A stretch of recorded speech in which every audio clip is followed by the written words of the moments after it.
Команда Иназума против молодой. Манын клубындағы профессионал ойыншыларды бұға чейін айтып өтті.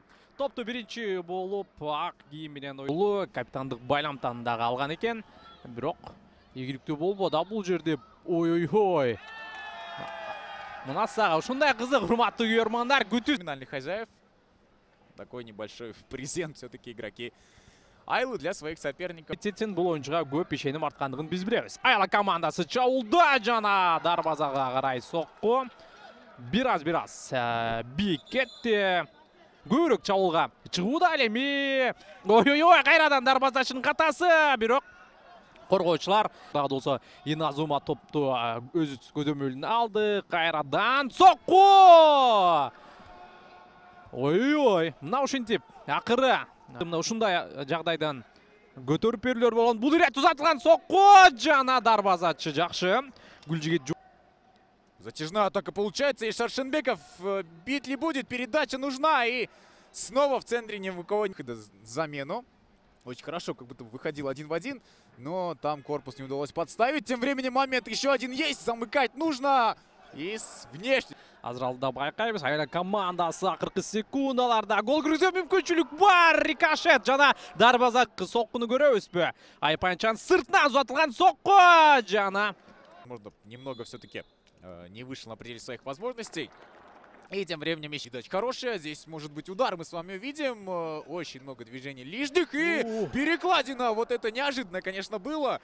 Очень здорово сейчас вам в эфире. Так, тем временем удар дальний и момент хороший на месте. Сейчас Даниэль Аламбеков. Алдын көзі кирип баруга мүмкүнчүлүк. Эми гана издеп табылды, мүмкүнчүлүк бар. Артка пас жана пенальти. Жок, мына ушул жерде дээрлик футболчу. Келиңиздер, көрө узатылган соққы керемет.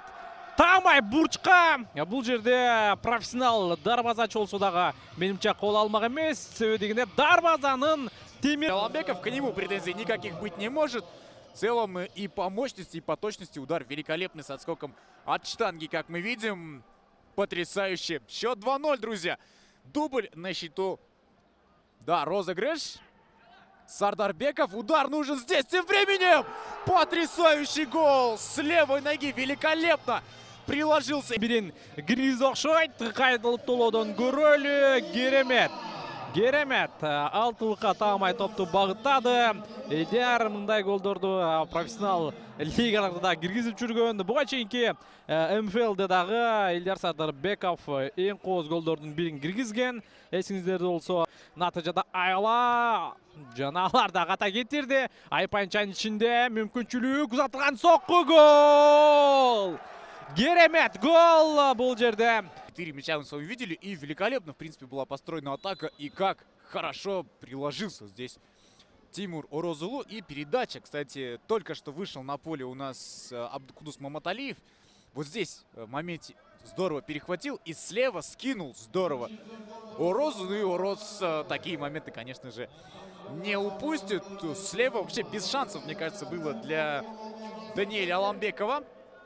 Даярдануда бирок кийинки тыныгуда болот окшойт. Нуресен жана мүмкүнчүлүк, узатылган соққы жана гол!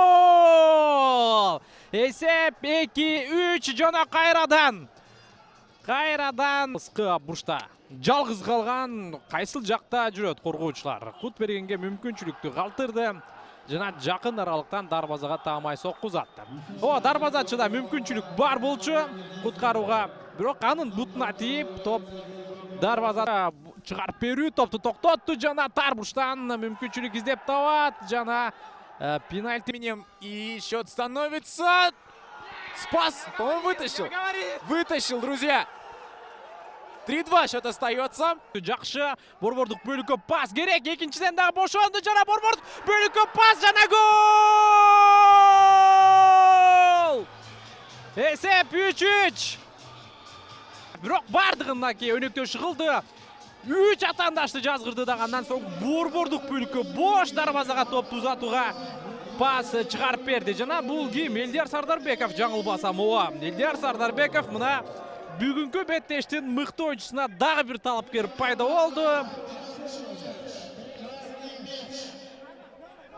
албетте бул мүнөттөрдө өтө активдүү. Борбордук бөлүккө пас жана жооптук пасты алды. Дарбазачы менен бирге бир чыгуу. Эден гана алдыда жүрөт, калган бардыгы артта. Бул жерде мүмкүнчүлүк жаралды. Дегич Олбо Айла топты алыстатты.